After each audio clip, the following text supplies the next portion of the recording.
When Jackson, the carpenter, checked the staircase, he grew pale and said, "The steps have been cut. Someone wants you to fall." Right at that moment, a text message arrived from my son. "Mom, rush downstairs now. I'm here. I understand everything." I asked the craftsman to step aside and prepared a reception for my son that left him speechless. Dear listeners, I am delighted to welcome you. Before I open the doors of my home and my memory to you, I ask you, please, subscribe to the channel, like this story, and write in the comments which state or city you are listening from. It warms my heart to know how far my voice has traveled. And now, enjoy the listening. The house always spoke to me.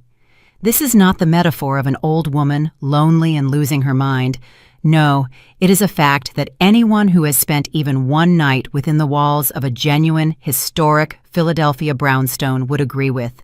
The floorboards sigh, recalling the heavy steps of my ancestors. The window frames quietly moan in the wind, and the old oak that forms the frame holds the sense of a century. Beeswax, dried herbs, and the faint aroma of aged paper.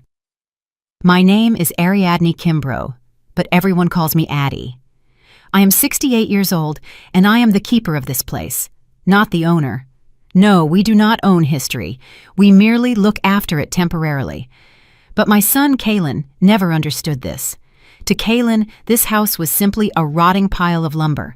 Every one of his visits turned into the same tired play. He would arrive, wrinkle his nose at the smell of dust, which I find noble, and start his monologue. "Mom, this is crazy," he would say, pacing the living room and trying not to touch the furniture as if it were contagious. "You're sitting on a gold mine, eating oatmeal made with water. This land is prime real estate in the heart of the city. Developers would snatch this lot up in a heartbeat. Sell it, buy yourself a decent condo with stainless steel and white walls, a place that doesn't smell like a crypt."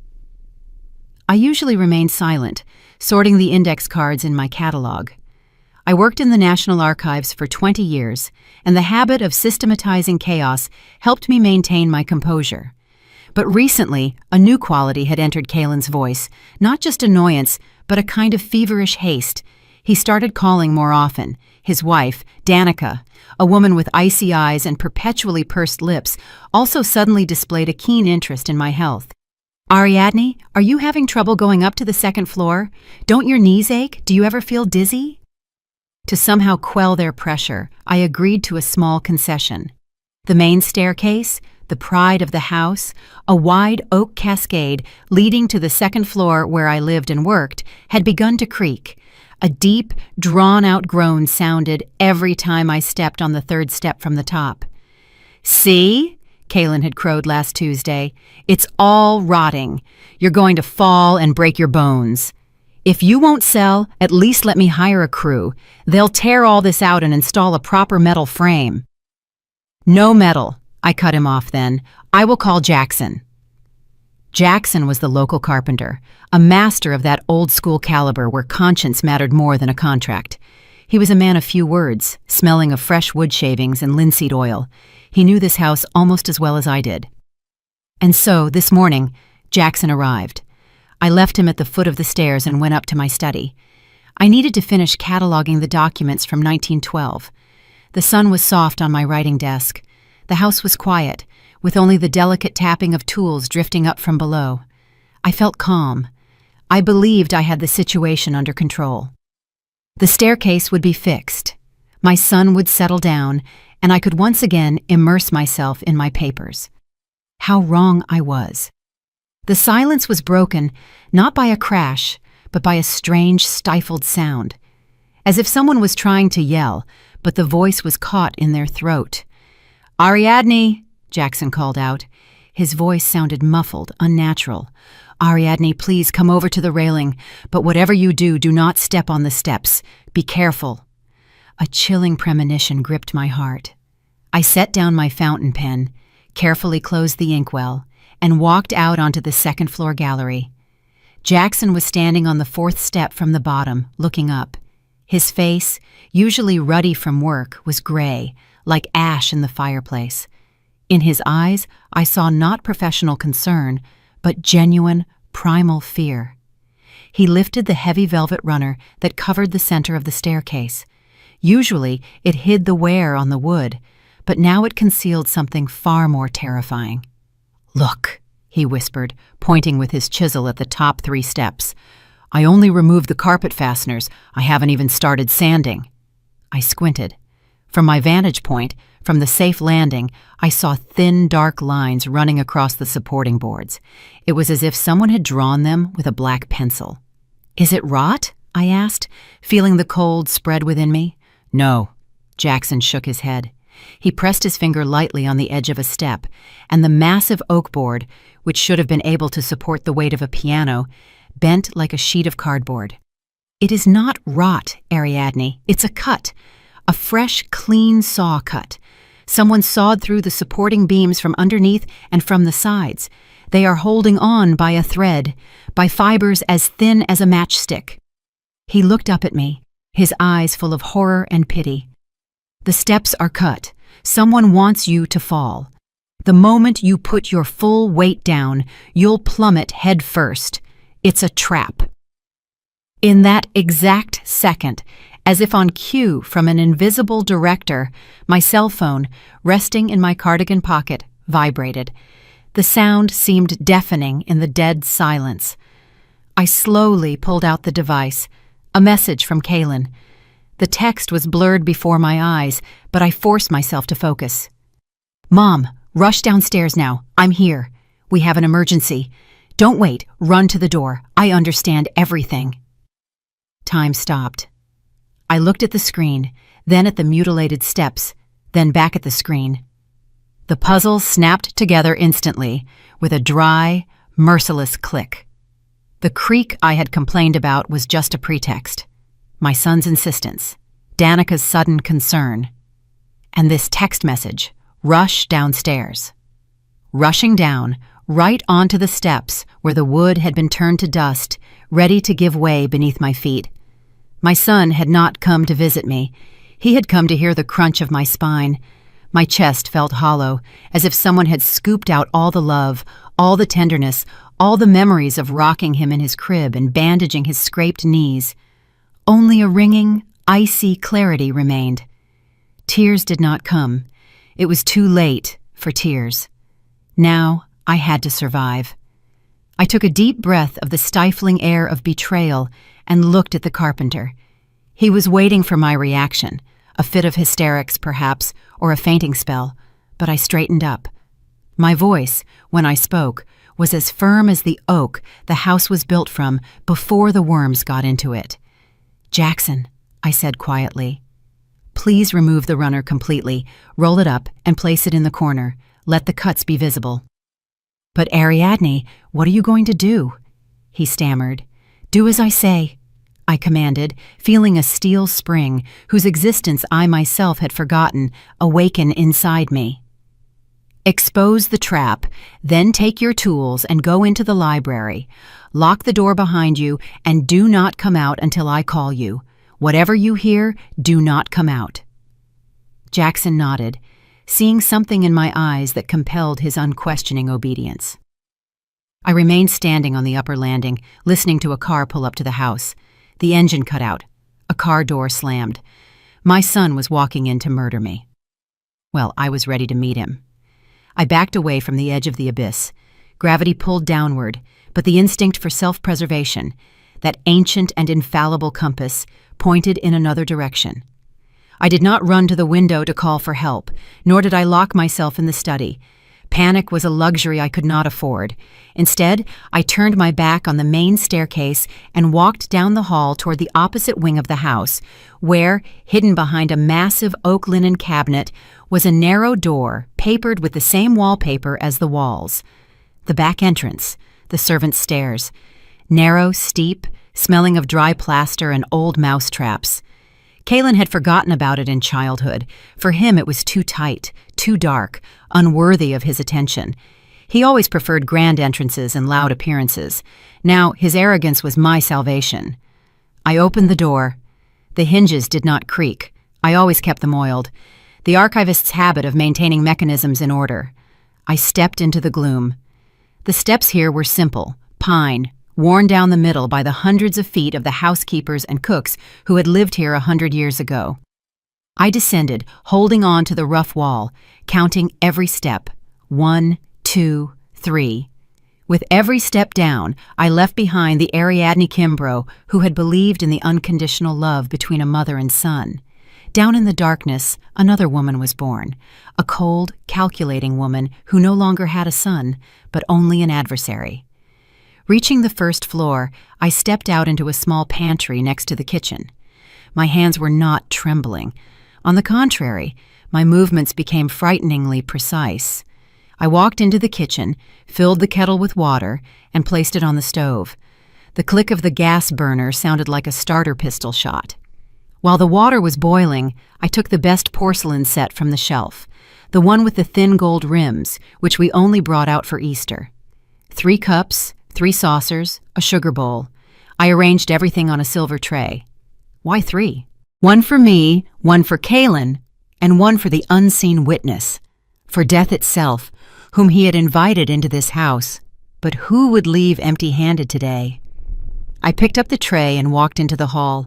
Here, downstairs, at the base of the mutilated staircase, stood my favorite high-backed wingback chair. I turned it so I was facing the steps, about 10 feet from the spot where my body should have been lying. I placed the tray on the small side table. I sat down, smoothed the folds of my skirt, placed my hands on the armrests, and waited. I heard the key scrape in the front door lock. Kaylin was in a hurry. He couldn't get it right on the first try. Nervous. Good. The door swung open with a bang, hitting the wall. A whirlwind burst into the hall. Kaylin flew in, breathing heavily, his phone clutched in his sweaty palm. He was wearing an expensive open coat, his scarf disheveled. His eyes. I will never forget his eyes in that moment. They were not looking for me alive. They darted down to the floor, to the spot where the carpet should have been crushed by a fall. He was looking for a broken doll. He was looking for the end of his problems. Instead, he saw emptiness. His gaze swept the floor, found nothing, and quickly flew upward toward the staircase. He saw it. He saw the bare boards, stripped of the saving carpet runner. He saw the white scars of the fresh saw cuts, gaping like open wounds on the body of the house. He saw that the trap was not merely empty, it was exposed. And only then, after an infinitely long 2 seconds, did he turn his head and see me. I was sitting motionless, like a statue, holding a porcelain cup level with my chest. A thin stream of steam rose from the tea, dissolving into the cold air of the hall. Kaylin froze. He stopped in the absurd posture of a runner halted by a wall. His mouth opened, then closed, then opened again, but no sound escaped. The script he had rehearsed in his head, the screams, the call for an ambulance, the sorrowful face, crumbled to dust. He was not ready for this. He was not ready for the victim to be drinking tea. His face began to change. First bewilderment, then the primal terror of being discovered. And then, slowly, something even more pathetic emerged, an attempt to pull the mask back on. But the mask wouldn't fit. I took a small sip. The tea was hot, strong, with a hint of Earl Grey. The taste of life. "You're late for tea, Kaylin?" I said quietly. My voice did not tremble. It sounded soft, almost affectionate, but there was poison in the affection. "And you seem upset." He flinched as if from an electric shock. "Mom," he choked out hoarsely. I thought—" "You thought what?" I interrupted, looking him straight in the eye. "That I would choose the short path?" I nodded toward the cut steps. "Are you disappointed that I used the back stairs, son? Or are you upset that I'm not lying there?" I pointed my finger at the parquet floor in front of me. "With a broken neck." He turned so pale that he looked like a sheet of paper. His hands shook and he shoved them into his coat pockets. "Mom, what are you talking about?" His voice cracked into a falsetto. "What neck? I came to save you. I texted you." "To save me?" I slightly raised an eyebrow. "From what? Gravity? Or from the carpentry work that you most likely paid for yourself? He took a step back toward the door, as if wanting to escape. But there was nowhere to run. He had already entered the house. He had already walked into his own trap. This is a mistake," he muttered, licking his parched lips. I had a bad feeling. Intuition. I placed the cup on the saucer. The chime of the porcelain sounded like a death sentence. Intuition, I repeated, tasting the word. An amazing thing. It told you that the steps were cut today, precisely the minute you were at the doorstep. Kalen was silent.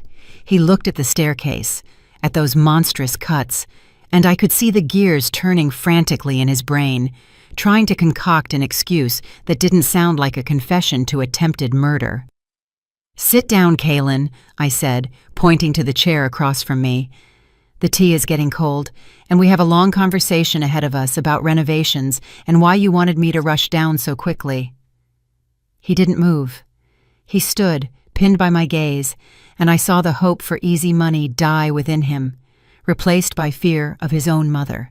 Fear of the one he considered weak, old, and useless. Now he saw before him not a victim, but a judge. Kalen did not sit. Instead, he burst into a nervous, barking laugh that echoed off the high ceilings of the hall. He tore his scarf from his neck, crumpling it in his hands, and began to pace the space between the door and the stairs, trying not to look at me or the mutilated steps. "A judge! You're looking at me like a judge, Mom!" He stopped abruptly and jabbed a finger toward the staircase. "I saved your life! I saw those cracks a week ago! A week! I just forgot to say anything. I was wrapped up in business, you know how it is. But today, it hit me like a shock, I remembered, and that's why I texted you to rush. I was afraid you'd step on it right now." The lie was so crude, so ridiculous, patched together with the white thread of panic, that I almost felt shame for him. He had forgotten how to even lie properly. "Cracks?" I calmly repeated, not changing my posture. "You saw cracks that looked like perfectly even saw cuts from a Japanese pull saw?" Kalen waved his hand. His face flushed, sweat beading on his forehead. He launched into an attack, his favorite tactic. "What difference does it make what they look like?" he roared, and hysteria sliced through his voice. "Look at this house. It's a coffin, a rotting old coffin. Everything is falling apart here. Stairs are collapsing, floors are caving in. Mom, you've lost your mind if you think anyone can live here. You almost died." He pulled out his phone and started furiously tapping the screen. "I'm calling Danica. Enough. This circus is over. You're packing your things right now. We're going to a hotel, and then we'll decide what to do with this wreck." "I'm not going anywhere," I said softly. "You are going," he bellowed, pressing the phone to his ear. "Hello, Danica?" "Yes, come here immediately. No, she's alive. I said she's alive, but everything is worse. The house is condemned, completely." He spoke loudly, deliberately, making sure I heard every word. He was building a new reality in which I was not a victim of attempted murder, but a deranged old woman living in dangerous ruins. Danica arrived 40 minutes later. She flew into the house, her heels clicking, smelling of heavy, sweet perfume that always gave me a headache. She wore an elegant gray coat and had an impeccable hairstyle. She did not look like a woman rushing to help her mother-in-law. She looked like a real estate agent coming to close a deal. "Ariadne!" she exclaimed, throwing up her hands and rushing toward me. "Oh my God! Kalen said the stairs collapsed. Are you okay?" She looked me up and down, and I noticed the same cold calculation in her eyes as in my son's. Disappointment, faintly discernible for a fraction of a second, but it was there.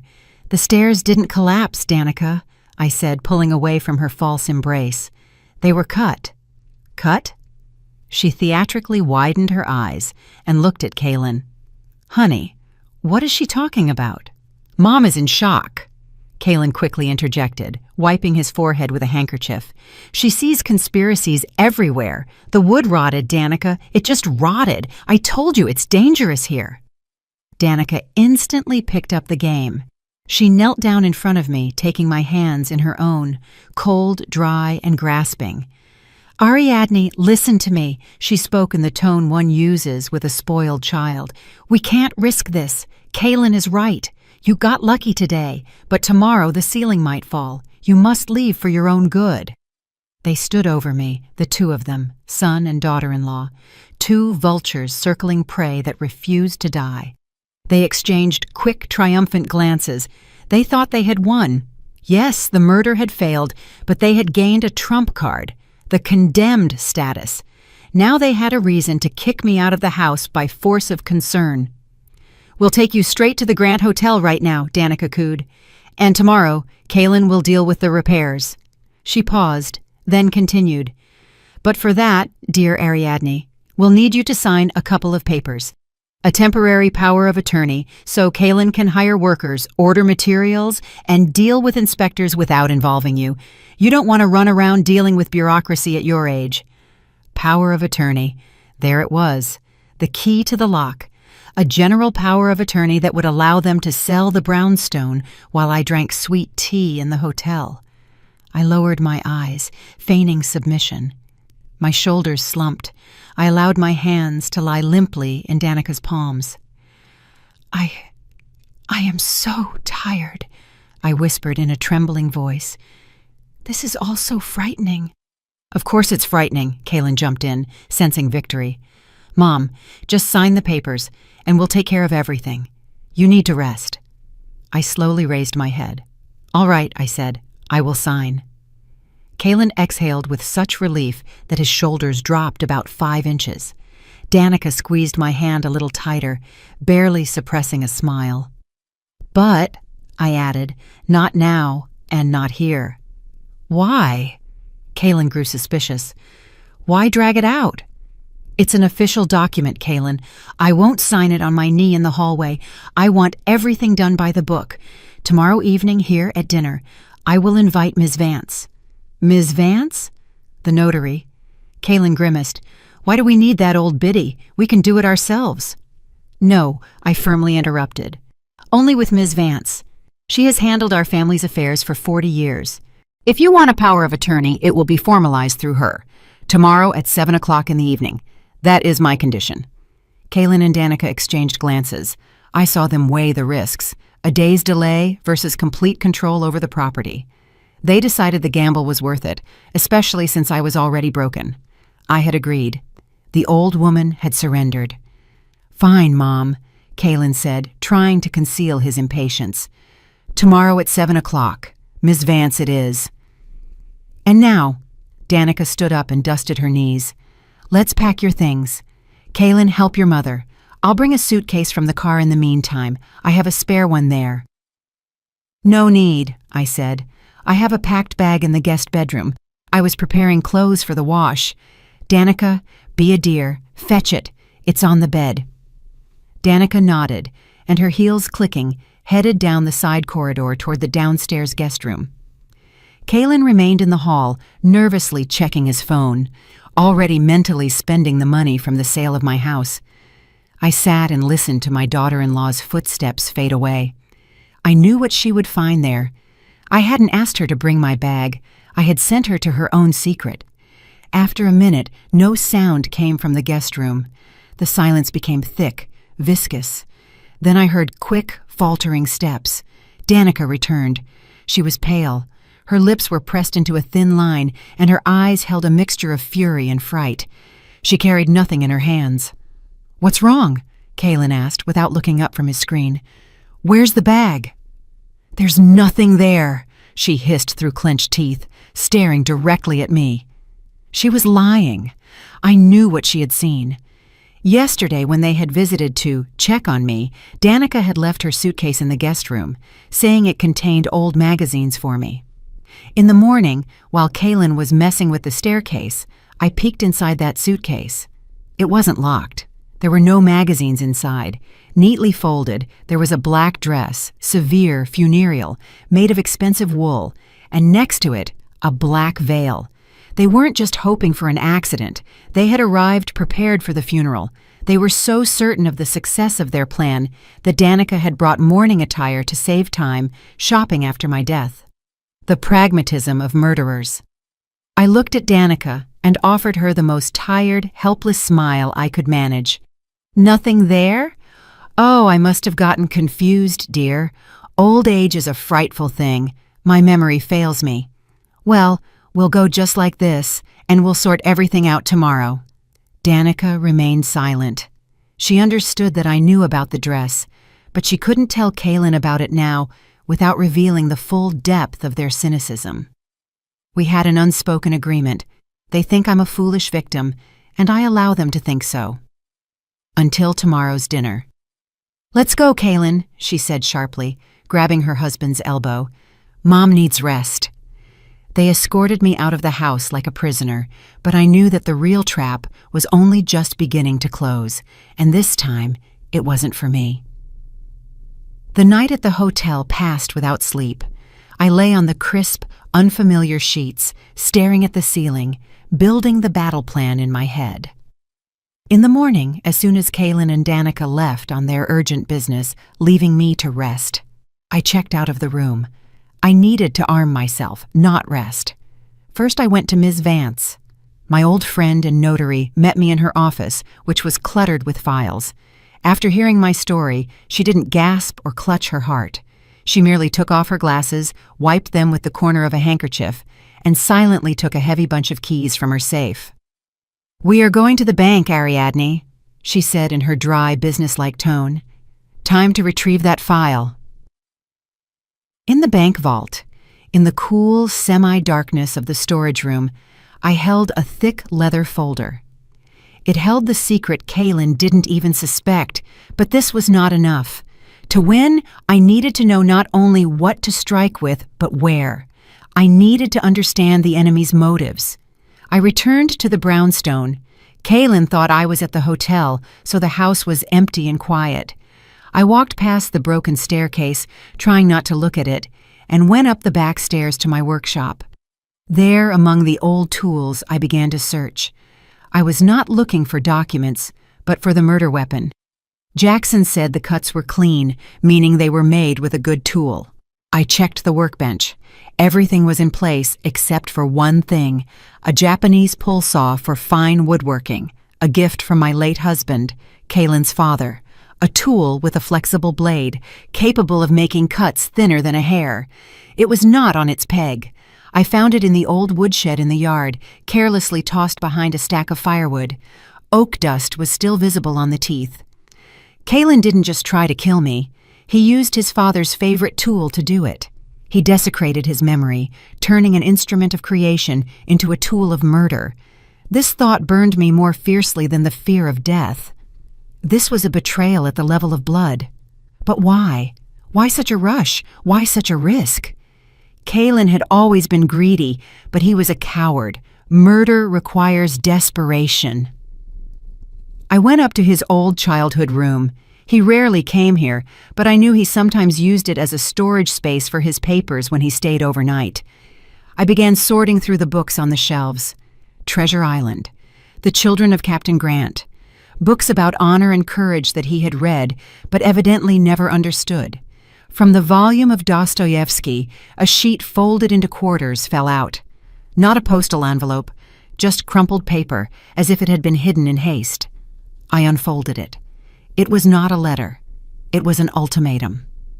No bank logos, no official seals, just dry, typewritten text, and a sum that made my vision dim. $250,000. Dear Kaylin Kimbrough, the repayment deadline expires on the 30th of this month. In the event of non-repayment of funds, the company will proceed with the procedure of physical liquidation of assets. Please note that your life insurance does not cover accidents caused by third parties. Physical liquidation of assets, a cold euphemism for gangsterism. There it was. Kaylin wasn't just after money for a new car or a vacation. He was cornered. He had borrowed money from people who don't sue. They break legs or skulls. $250,000. The house was his only asset, his life raft. He wasn't killing me out of hatred. He was killing me out of the primal fear for his own skin. He had decided to trade my life for his. I carefully folded the letter and put it in my pocket. Now I knew everything. The puzzle was complete. Only one detail remained. My phone rang. The number was unfamiliar, a landline. Ariadne Kimbrough? The voice on the line was female, tired, professionally polite. This is the admissions office for Serenity Haven Assisted Living. Assisted living? I asked, feeling that icy wave rise inside me again. Yes, we are calling to confirm the patient's arrival time. Your daughter-in-law, Danica, reserved an intensive care suite in your name 2 days ago. She said the transport would be this morning, right after... The woman on the other end hesitated, choosing her words. Right after discharge from the trauma unit. Is the ambulance still needed, or will you be arriving on your own? The world swayed. 2 days ago. They hadn't just hoped I would fall. They had planned it like a medical procedure. Danica reserved my spot in the recovery facility for severe fractures 48 hours before Kaylin sent the text message. They had scheduled my end by the minute. First, the fall, then the hospital, then the facility where I was supposed to quietly fade under the care of paid aides while they sold the house. Ariadne, are you still there? The voice on the phone grew anxious. I hear you, I answered. My own voice terrified me with its emptiness. Cancel the reservation. The patient will not be arriving. The patient has recovered. I hung up. Not the morgue, but a hospice. They didn't even want to kill me mercifully. They wanted to turn me into a vegetable, to dump me in the trash so I wouldn't interfere. I walked out of my son's childhood room. Clutched in my hand was the debt ultimatum. In my pocket were the keys to the house they had already sold in their dreams. This evening, they would come for my signature. They would come, confident in their impunity, driven by fear of gangsters and by greed. They thought they were cornering an old mouse, but they didn't know that the mouse had already turned into a dragon. I went downstairs into the dining room and began setting the table, a white tablecloth, silver flatware, crystal. Everything had to be impeccable. This would not just be dinner. This would be the memorial service for my son, because the Kaylin I loved was no more. There was only a debtor, a coward, and a failed murderer. And this evening, I would present him with the bill. 7 o'clock in the evening, the antique grandfather clock in the corner of the dining room chimed the beginning of the end. Every swing of the pendulum echoed in my chest with a dull, heavy thud, as if someone was hammering nails into the lid of an invisible coffin. The table was set flawlessly, a snow-white tablecloth, crystal shimmering in the light of the chandelier, and the scent of rich gumbo rising from the tureen. An idyllic scene of a family dinner, if one didn't know that an abyss had already opened beneath the table. Kaylin and Danica sat across from me. They were stretched tight as piano wires. Kaylin constantly adjusted his shirt cuffs. His gaze darted around the room, avoiding mine. Danica drummed her manicured fingers on the stem of her water glass. Her eyes gleamed predatorily, fixed now on me, now on the folder of documents that Ms. Vance, sitting to my right, had carelessly placed next to her plate. Well then, Kaylin started, without even touching his spoon. The soup will get cold, but business won't wait. Ms. Vance, did you bring the papers? Ms. Vance slowly adjusted her glasses and looked at him over the rims. The papers are here, Kaylin, she said. But why the hurry? Ariadne has prepared a wonderful dinner. Let's show the hostess some respect. Respect? Danica scoffed. We're here to help Ariadne get rid of her problems, not to slurp soup. The notary offices are closing. We need to register the power of attorney online tonight while the system is running. Sign it, Mom, and let's end this farce. I picked up my spoon and carefully scooped up the soup. A farce? I gently repeated. Is a family dinner a farce? Kaylin, son, you haven't told me about your business in so long. How is your import company? Is it thriving? Kaylin flinched as if I had pricked him with a needle. Fine, he muttered. Everything's great. We're growing. The market is tough, but we're handling it. Mom, sign the papers. Growing? I drew out the word thoughtfully. That's good? So there's profit? Dividends? Of course there are. He started to get angry. His voice rose. Mom, why the interrogation? I'm a successful businessman. I have everything under control. Are you going to sign or not? I put down my spoon and looked him straight in the eyes. In that moment, I saw not a successful businessman, but a cornered animal. Strange, I said, lowering my voice to a whisper. If everything is going so well for you, Kaylin, then who are the people in the black SUV that's parked at the end of our street right now? Kaylin froze. His fork clattered onto his plate. What people? He croaked. His face instantly turned an earthy shade. 2 of them, I continued, watching the horror spread across his features. Solid-looking guys sitting in the car, smoking, looking at our windows. I saw them when I closed the curtains. They're waiting for someone, son. Your business partners? The silence in the room became ringing. Danica stopped drumming her fingers and stared at her husband. She knew. By her widened eyes, I realized she knew about the debts. Kaylin shot up from his chair. He ran to the window, yanked the curtain aside, peering into the street's darkness. Damn it! Damn it! He gasped, staggering back from the window. They're here! They found me! He turned to me. The mask had completely fallen away. Now, before me was not a son, but a panicked debtor with a knife to his throat. Sign it! He yelled, slamming his fist on the table so hard the glasses jumped. Right now! You don't understand, you old fool. If you don't sign now, they'll take everything. They'll kill me, and they'll take the house for the debt. Kaylin! Danica shrieked, jumping up after him. Don't yell, just make her sign. We already have a buyer. Kaylin leaned over me, spitting saliva. I put the house on the market a week ago. The deposit is already in my account. I just need the signing authority. Sign it and we'll leave. We'll save ourselves. Otherwise, this house will go to the state for my debts anyway. He snatched the folder from Ms. Vance's side and threw it in front of me, opening it to the power of attorney page. The pen rolled across the tablecloth.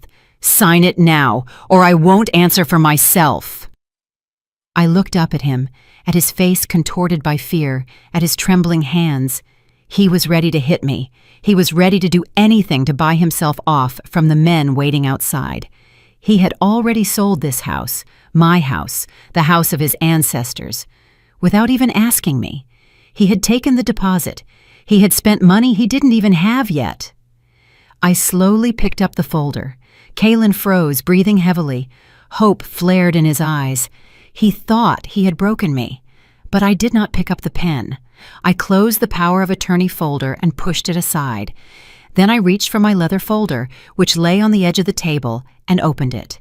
Inside lay a single document, official paper, with a gold seal and watermarks.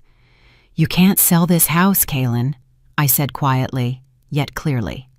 My voice sliced through the hysteria in the room like a scalpel. Not because I won't let you, and not because you're a bad son. I looked up at him. But because I don't own it, and neither do you. Kaylin blinked, not understanding. What? He breathed out. Did you sign it over to someone? A trust? A church? No, I shook my head. It's much simpler and much more terrible for you. 10 years ago, when the property taxes became unbearable and the maintenance of the estate required millions, I made a decision. This house is a federal landmark. I transferred ownership to a historical trust.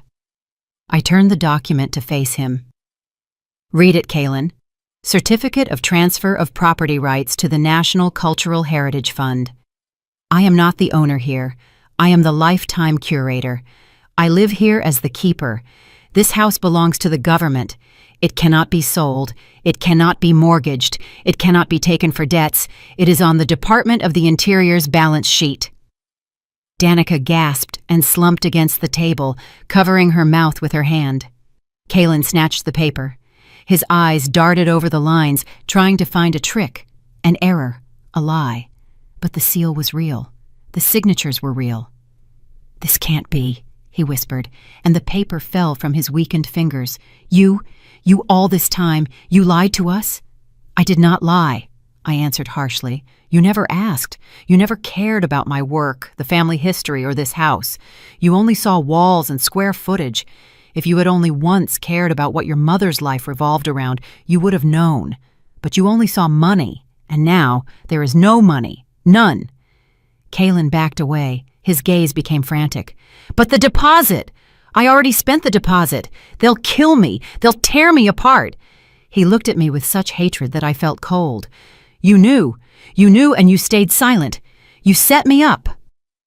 I set you up? I stood up. For the first time that evening, I towered over him.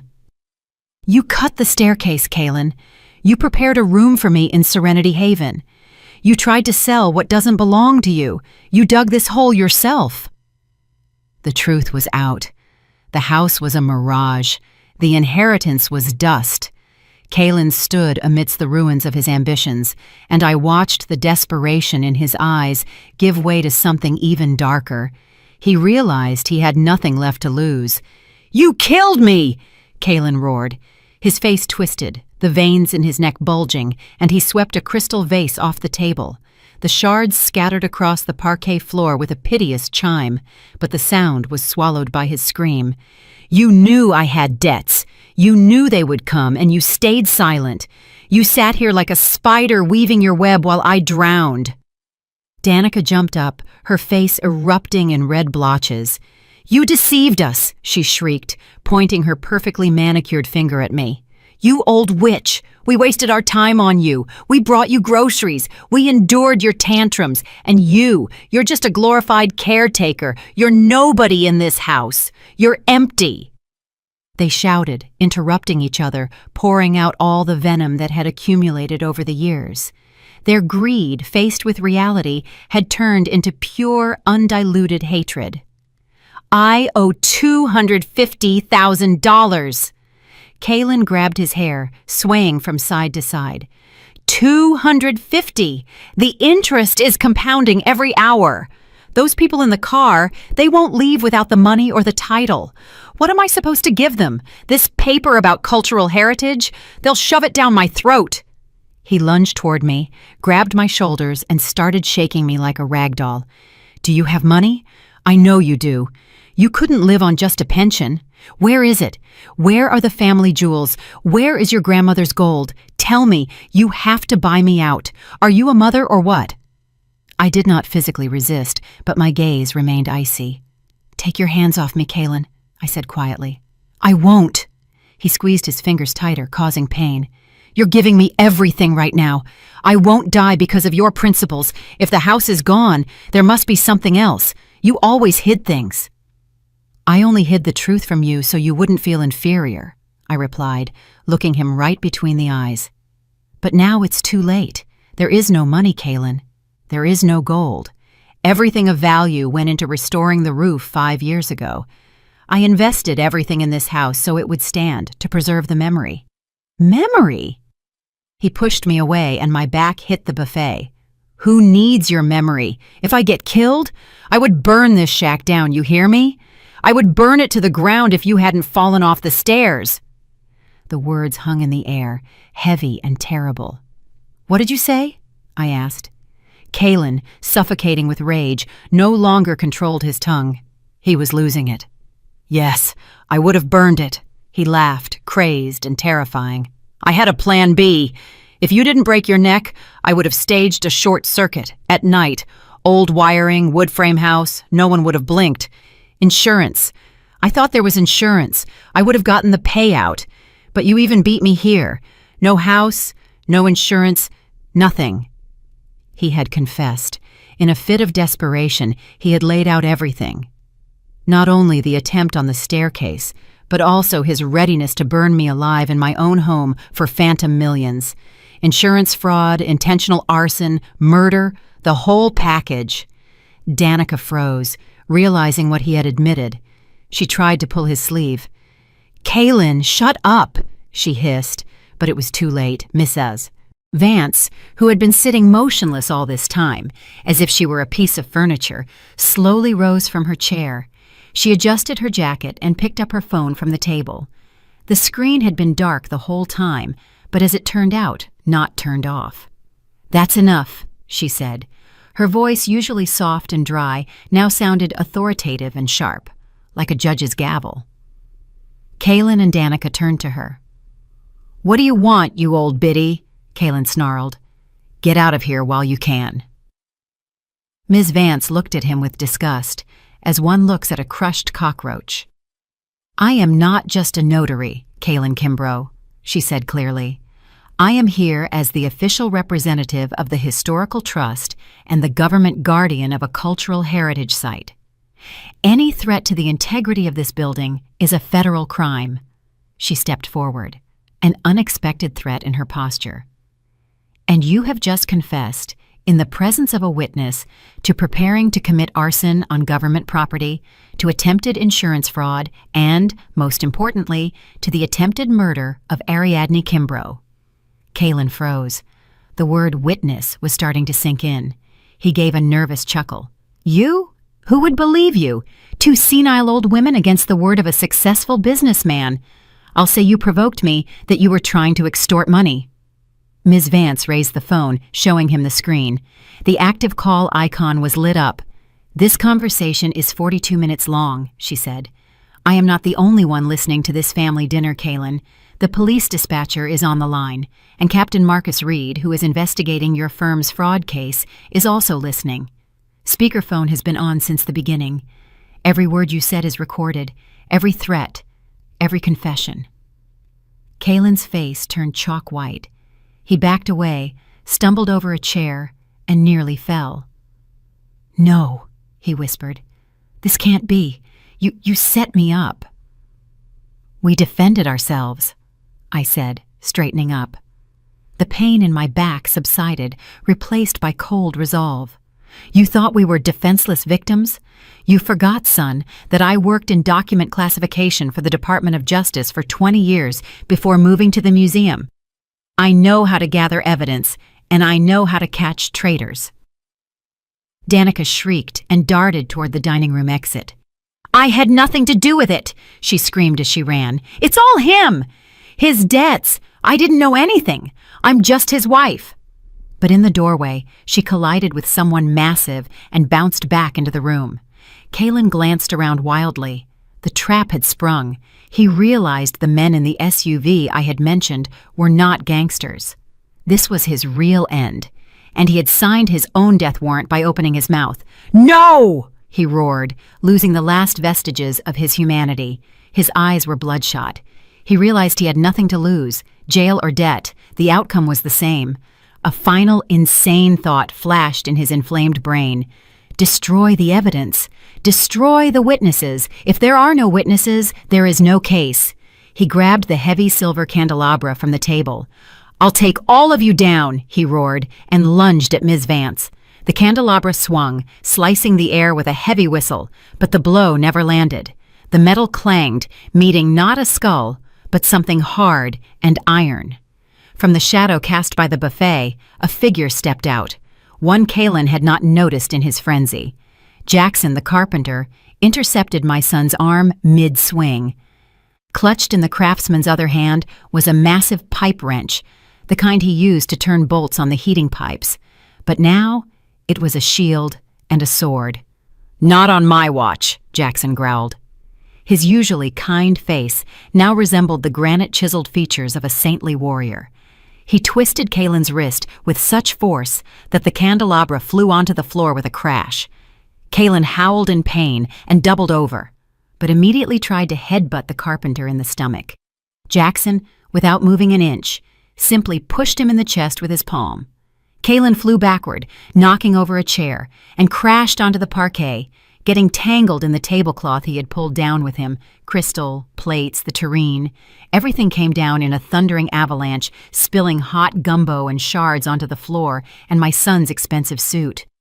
At that moment, the front door burst open from a kick. "Police! Everybody stay put!"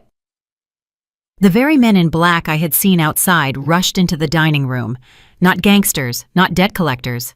Detectives in vests with short-barreled rifles slung across their chests. Behind them walked a tall man in plain clothes, Captain Marcus Reed, whose voice I had heard on the phone when we planned the operation. Danica, who had been clinging to the wall, suddenly lunged toward me. Her eyes were frantic. She understood there was no escape, but the instinct of a cornered rat demanded action. She rushed not for the door, but for my phone, which lay on the edge of the table, having miraculously survived the crash. "You won't call," she shrieked. "You won't call anyone!" She wanted to tear the phone away, as if that could undo the recording, as if it could erase the words spoken into the airwaves. I didn't flinch. I just watched her. One of the officers intercepted her halfway, twisting her arms behind her back firmly, professionally. Danica screamed a thin, grating scream, like cheap fabric tearing. "Let go! You're hurting me! I'm pregnant!" she lied, squirming. "I'm carrying his heir! You don't have the right!" "We'll check," the officer said dryly, snapping the handcuffs shut. On the floor, Kalen tried to stand, flailing in soup and shards. He crawled on all fours toward the back stairs, the very servant's staircase I had used to survive. The irony of fate. He wanted to escape by the path he had scorned, but the way was blocked. Jackson stood there, arms crossed, the pipe wrench in his hand, an insurmountable wall of conscience. Kalen looked up at him, his eyes full of tears and snot. "Jackson," he whined. "Uncle Jackson, you remember me as a little boy. I handed you your chisels. Let me pass. They'll kill me in prison." "I remember the boy who handed me chisels," Jackson replied gruffly. "But I don't know the man who steals his daddy's saw to kill his mother. That boy died, Kalen. Died a long time ago." The police who had arrived quickly pulled Kalen to his feet. The click of the handcuffs sounded like the final period in this ugly play. He was dragged toward the exit. He struggled, his shoes slipping on the wet floor. As he passed me, he suddenly stopped struggling. He hung limp in the hands of the officers and looked into my eyes. "Mom," he whispered. The rage was gone from his voice. Only the wet, sticky fear of a child who had broken a vase and feared the belt remained. "Mom, please pay them. You have connections at the museum. Sell the family artifacts. Sell something. Save me for your grandchild." Danica wasn't lying. "We were going to tell you. We're having a baby." I looked at Danica. She was no longer screaming. She stood by the wall, head bowed, and when she heard her husband's words about the baby, she didn't even lift her eyes. I knew it was a lie. I had seen her medical chart in the trash can when I visited them a month ago. Infertility. They could not have children and did not want to adopt. This was the last, dirtiest card in their deck. A lie about an unborn life to save their own skin. My heart constricted. Not from pity, no, but from grief. Grief because my son was so rotten that even the sacred word grandchild was just a bargaining chip to him. I walked right up to him. The officer stopped, allowing me to speak my farewell. I reached out and adjusted the collar of his stained shirt. A motherly gesture, but my hands were cold. "I am a mother, Kalen," I said quietly, so only he could hear. "My job is to teach you to stand on your own 2 feet, to stand tall, to be a man. I tried. All my life I placed cushions when you fell. I paid for your mistakes. I hid the truth about how hard we worked for our bread." I paused, looking into his dilated pupils. "But I cannot hold you forever if you yourself are sawing off the branch you sit on. You chose your path, son. You decided that money was more important than blood. You decided that my life was the price of your comfort." "Mom, no," he sobbed. "Yes, Kalen, you cut your own steps. And now—" I stepped back, withdrawing my hand. "I will not catch you. Fall and pray that the bottom is solid enough for you to push off from." I nodded to Captain Reed. "Take him." Kalen was hauled away toward the exit. He let out a long, terrible wail, but the door slammed shut, cutting off the sound. Silence fell. In the dining room, only I, Ms. Vance, Jackson, and the ruined dinner remained. Miss Vance walked over to me and placed a hand on my shoulder. "Are you all right, Ariadne?" she asked. I looked at the empty doorway. Strangely, I felt no pain. I felt an incredible, ringing lightness, as if a huge stone I had been dragging for the last 20 years, fear for my son, shame for his behavior, attempts to justify his depravity, had suddenly vanished. I was free. "I'm fine, Bev," I replied. "Completely fine." I looked around the room. Crystal shards glittered in pools of gumbo, like diamonds in a swamp. An overturned chair, stains on the wallpaper. "It's a shame about the china," I sighed. "It was a wedding gift." Jackson grunted and picked up the candelabra from the floor. "China is replaceable, Ariadne," he said, examining the bent foot of the candlestick. "But the floors will need to be sanded again. Grease sets in." "It's nothing." I smiled at him, genuinely for the first time in days. "At least we cleaned out the rot. And the floors? We'll fix the floors. We have a lot of work to do now, Jackson. The staircase needs to be rebuilt.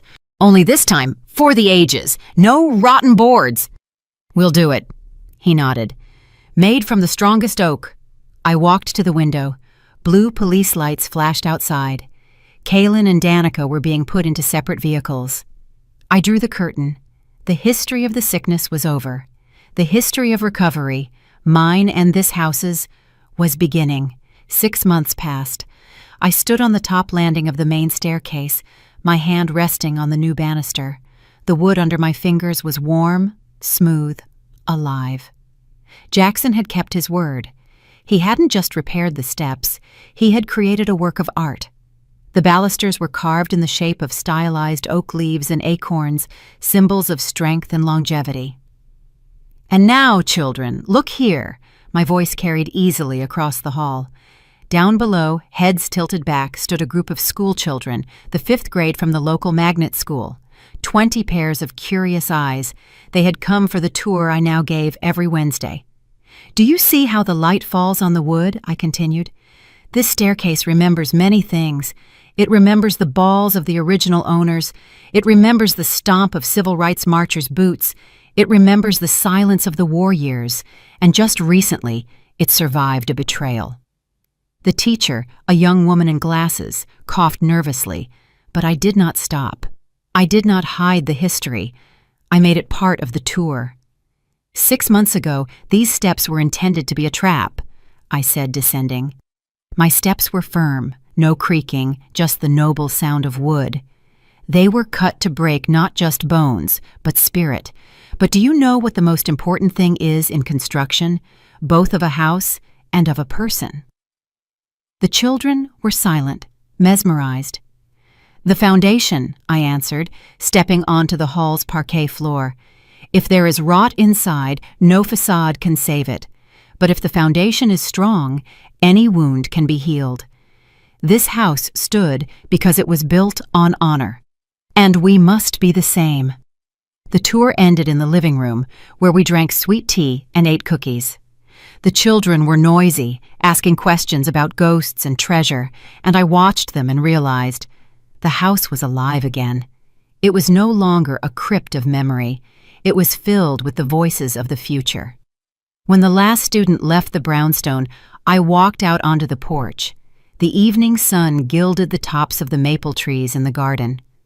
On the bench by the entrance sat Jackson, wiping his chisels with an oily rag.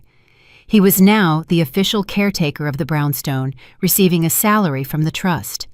He saw me and stood up, pulling a white official envelope with a purple stamp from a correctional facility out of the pocket of his overalls. "This came this morning, Ariadne," he said, handing me the letter from my son. I took the envelope. The paper was rough. My name was written in a familiar but changed hand. The letters were no longer erratic as they used to be. They were even, pressed to the line. I did not open it right away. I knew what was inside. News from another life. Kaylin had received 8 years.